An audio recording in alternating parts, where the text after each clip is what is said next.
So the same tactics being used are now being used to sell a disastrous budget bill that we know is going to kill Americans. Now, one of the most effective ways, I think, to show this is actually not showing you the speeches that Democrats give, because you could say, well, Ben, that's self-serving. Of course, Democrats are going to have a certain view and perspective. So at the Rules Committee, its ranking member, Democratic Congress member McGovern, though, was questioning the MAGA Republicans, like MAGA Republican Congress member Arrington.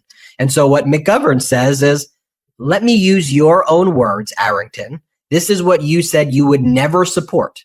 And you would agree with me that the Senate's version is exactly what you said you would never support. But now you support it. Watch how McGovern expertly takes Arrington on this cross-exam to this. I think it's important to watch. Let's play. Yeah, in March, you said, and I quote, if the Senate is simply using current policy to get tax cuts permanent while avoiding or skirting the responsibility to bring down spending commensurately, then that is a non-starter. That's end quote. Yeah. Then in our April hearing on the budget, when I asked you if you were here supporting a non-starter, you told me I opposed the notion that in the final reconciliation bill that we would have a deficit increase on the watch of a party that claims fiscal responsibility as a core principle. And as recently as June 10th, you signed a letter that said, and I quote, we remain unequivocal in our position that any additional tax cuts must be matched dollar by real enforceable spending reductions. That union is the cornerstone of the House framework adopted in Section 4001 of H. Res. 14, and it's the minimum standard for our support, end quote. So you've been very consistent in your demands, and so I have to ask you, did the Senate follow the House's reconciliation restrictions? They did not. I mean, according to the latest analysis from the Committee on Responsible Federal Budget, the Senate violated the House's instructions by over $500 billion, and the final bill will add $4 trillion to the national debt, including interest. So here we are with a final bill that does something that you called a non-starter, that violates your core principles, and it doesn't meet what you called the minimum standard for your support.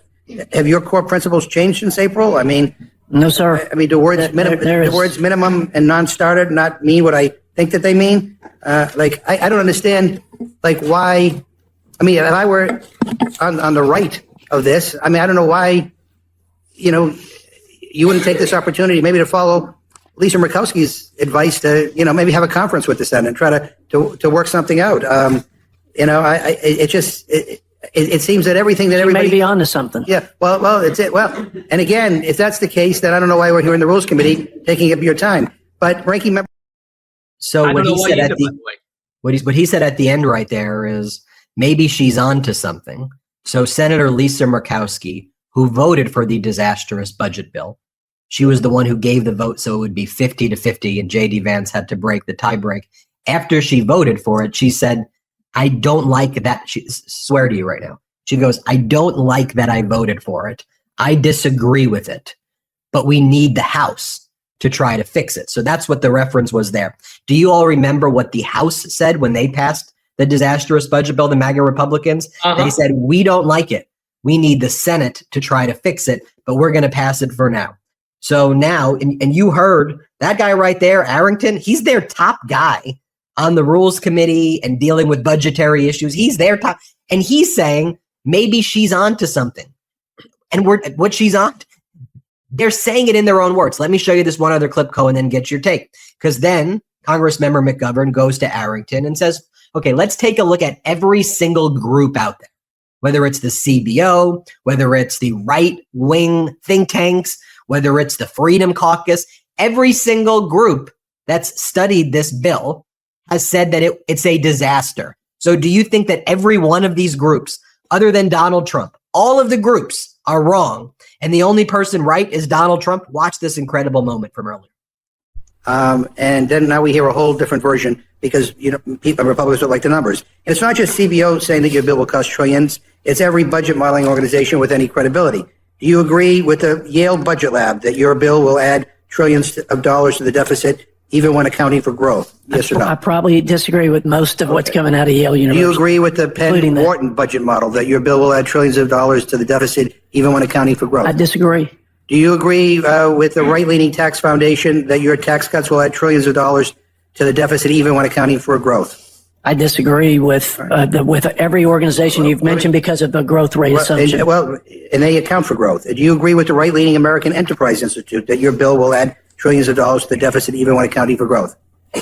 May I make a clarification? Yeah. I mean, you're running through a pretty good list, but I'm almost done with it. I think I'll let you finish. Do you agree with the Tax Policy Center that your tax cuts will add trillions of dollars to the deficit? No, I don't. And what about the House Freedom Caucus? That these tax cuts, they have a lower estimate, but it'll add over $1 trillion to the deficit and is way more expensive than the House passed bill. Here's my position. I don't think Democrats or Republicans have gotten serious about addressing the cumulative deficits into the future. And even when President Trump, before he put his hand on the Bible and took his oath for a second term. So every group, and just think about a statement like this, Cohen. I don't agree with anything coming out of Yale. It's like kind of a ridiculous thing. I don't agree with anything coming out of Wharton, which, by the way, is the president's alma mater. I don't agree coming out of even their own House, committee. Here's the crazy thing. Put yourself into the position, Ben, where it's not financial institutions or think tanks, but it's a doctor, right? And you go to the top doctors in the world. All right, let's just say the top doctors in America. And each one of them tells you the same thing. You have X. You have X.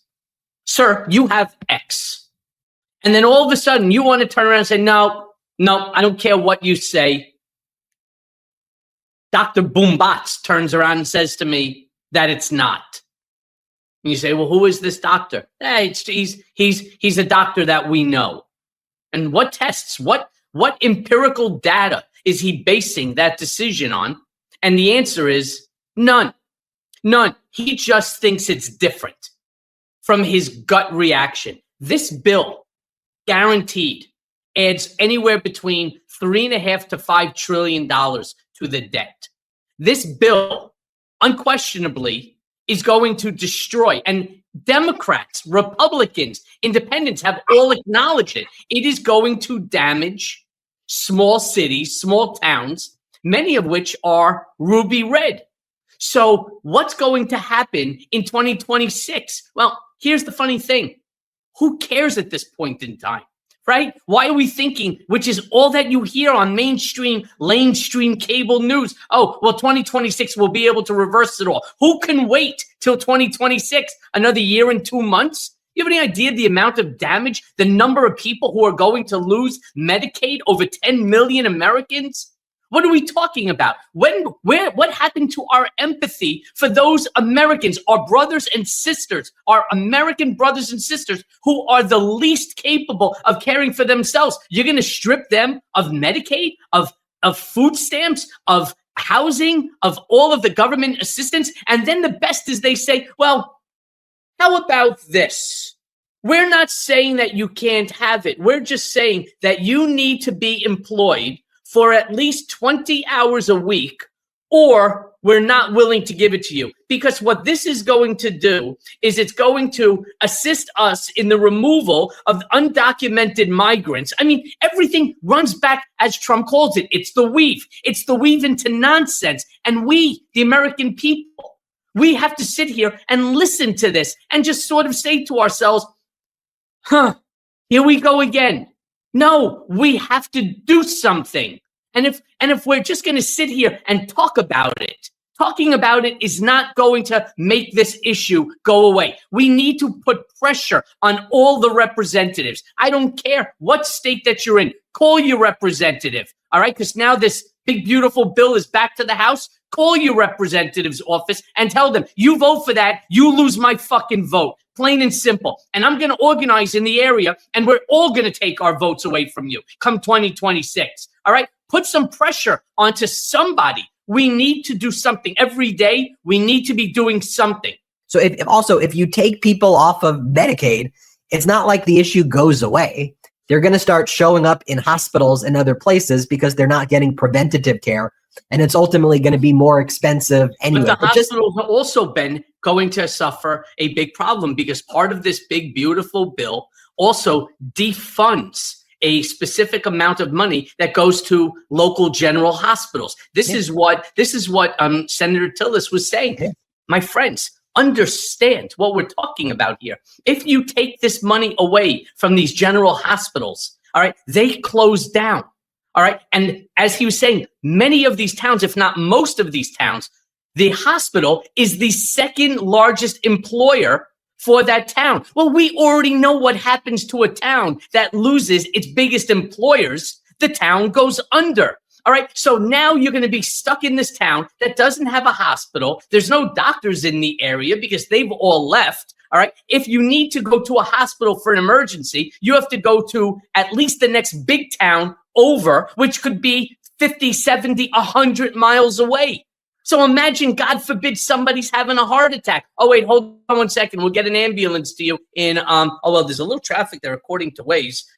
Your ETA is an hour and 13 minutes to get to you. Oh, yeah. And coming back, oh, wow, there was an accident on the I-24.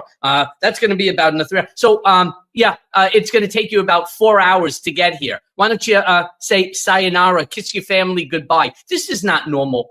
This is not normal conversation that we're having right now. This is absolutely some of the grossest things that I think we've ever had to discuss on this program. Yeah, like again, Medicaid, it's not like a handout of money is being sent to a Medicaid recipient who's like, oh yeah, here we go. Show me the money. Like that. That's not.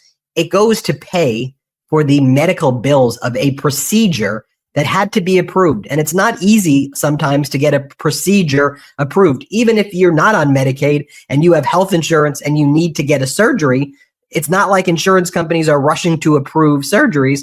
And so where the fraud takes place is the corporations. The providers is often where the fraud takes place. So like Rick Scott, MAGA Republican senator from Florida, he made his money running a company that was involved in the biggest Medicaid fraud scam in the United States. They were criminally investigated. They reached a settlement. Rick Scott invoked the Fifth Amendment multiple times, dozens of times, and refused to answer questions. He got a golden parachute when he left. But the issue is when the billionaires who are being protected in this bill are double billing, triple billing, phantom billing for services that are not actually happening.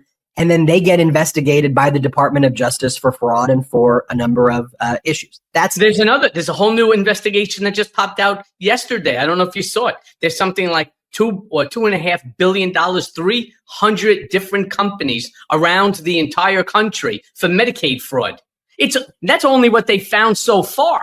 I mean, over $2.5 billion by 300 providers. You really want to worry about giving people the benefit? How about ensure that the money that you are paying out isn't fraud, waste, and abuse?